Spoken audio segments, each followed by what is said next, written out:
everyone, and welcome to another edition of Healthcare Signals That Matter.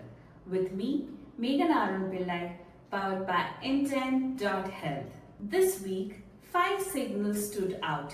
Healthcare policy is becoming more interventionist. Obesity drugs are moving into their next phase of competition and scrutiny. Drug makers are accelerating their shift toward US manufacturing. Foodborne disease outbreaks are exposing gaps in food safety oversight. And healthcare technology and diagnostics are attracting increasing regulatory and commercial attention. Here are the signals that matter. Signal 1 of the week. Vaccine policy is shifting. The Trump administration moved to give states and policymakers more flexibility around childhood vaccination, while the US also outlined on 11 vaccine course schedule. There is also a push to separate the MMR vaccine into individual components. The signal: vaccine policy is becoming a major healthcare market issue with potential implications for public health strategy, providers, manufacturers,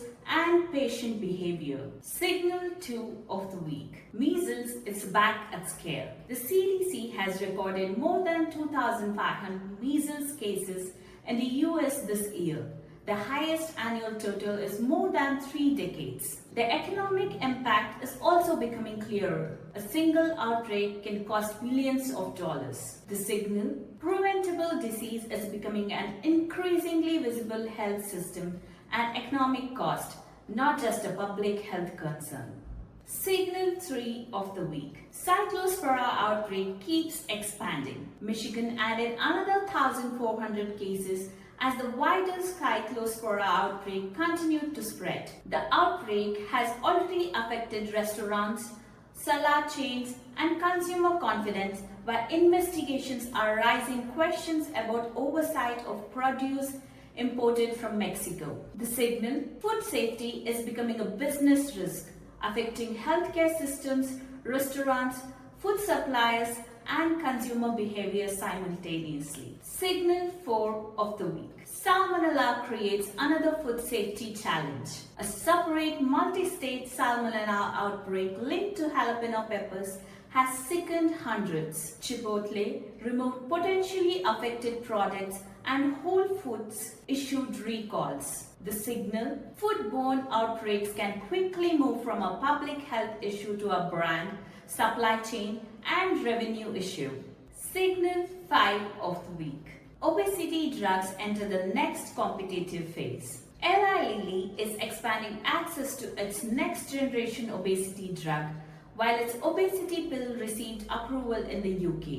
At the same time, 𝗵𝗲𝗃𝗃 is preparing a peptide-based weight loss launch, and Lilly is suing companies over alleged illegal sales of experimental obesity drugs.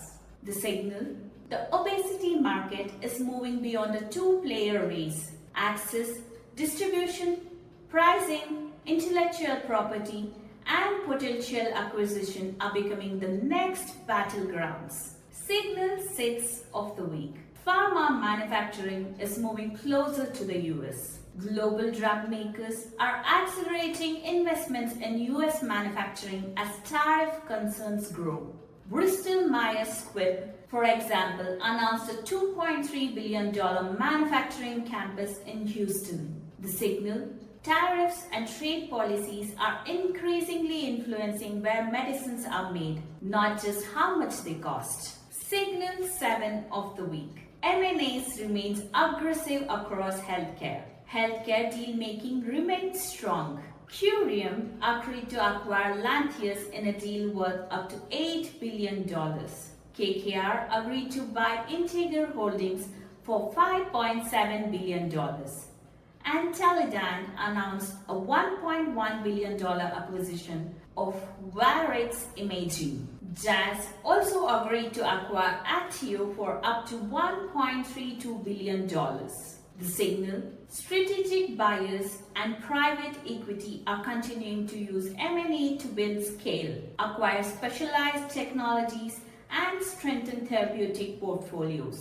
Signal 8 of the week. Healthcare investors are rotating back in. Wall Street is increasingly shifting toward healthcare as technology stocks face turbulence. That comes alongside strong results from companies including Amgen, Gilead, Novo Nordisk, Pfizer, and Merck. The signal: healthcare is increasingly being viewed as a defensive growth opportunity, particularly where companies have strong specialty drug portfolios. Signal 9 of the week. Specialty pharmaceuticals continue to outperform. Amgen reported strong sales growth. Gilead's second quarter sales rose 8%. Novo Nordisk beat profit expectations and raised its outlook.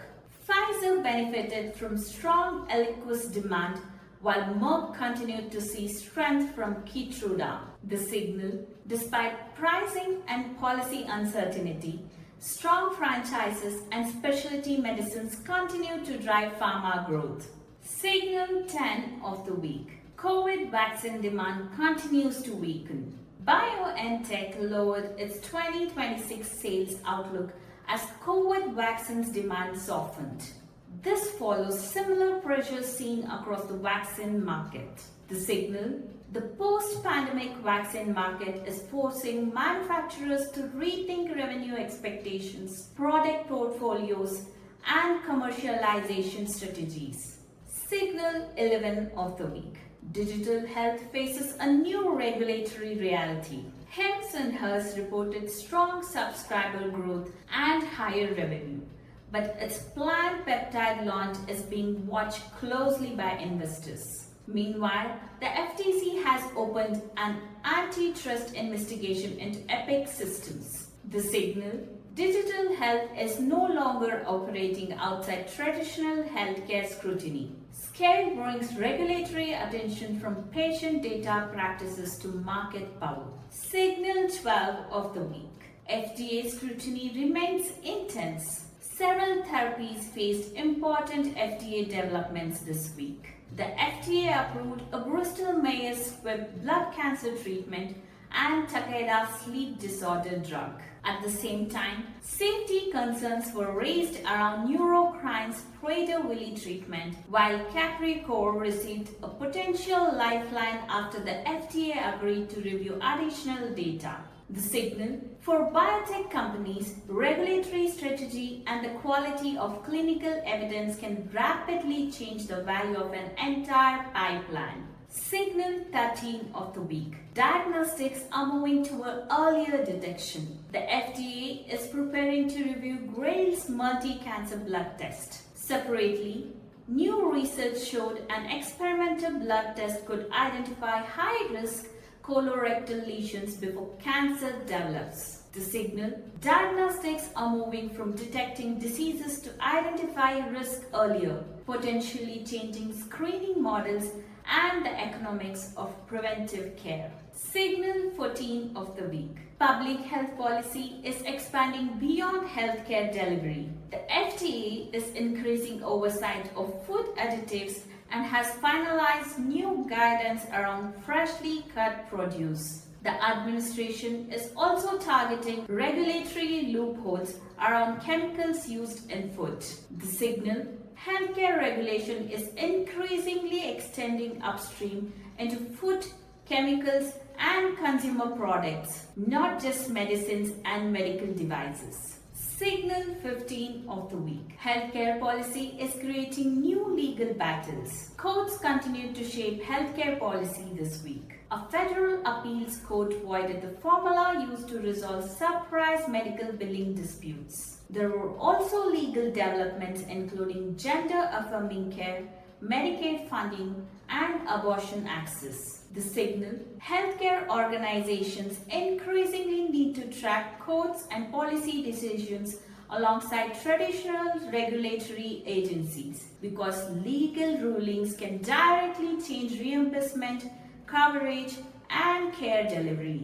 Signal 16 of the week. Healthcare IT and services remain investable. AGS Health filed updated papers for a potential $500 million IPO, highlighting continued investor interest in healthcare revenue cycle management and outsourced services. The signal, healthcare services opportunities expanding beyond clinical care, with technology-enabled administrative infrastructure becoming an increasingly attractive growth area. Signal 17 of the week. One more signal to watch: cybersecurity. Amgen disclosed a data breach in which patient information was stolen, and now the FTC is investigating 𝗵𝗃. The signal, patient data is becoming both a strategic asset and a growing regulatory liability. For healthcare companies, cybersecurity and data governance are increasingly business critical. So, what should healthcare leaders take away from this week? Policy is becoming more interventionist. Obesity and specialty medicines remain major growth engines. Manufacturing is moving closer to the US. Food safety is becoming a commercial risk, and data, diagnostics, and healthcare technology are attracting more regulatory scrutiny. The bigger picture: healthcare is no longer being shaped by clinical innovation alone. Policy, economics, technology, supply chains, and consumer behavior are becoming equally important signals. Thank you, and you're watching Healthcare Signals That Matter with me, Meghana Arun Pillai, powered by Intent.Health. And I'll see you next week with more of the healthcare signals that matter.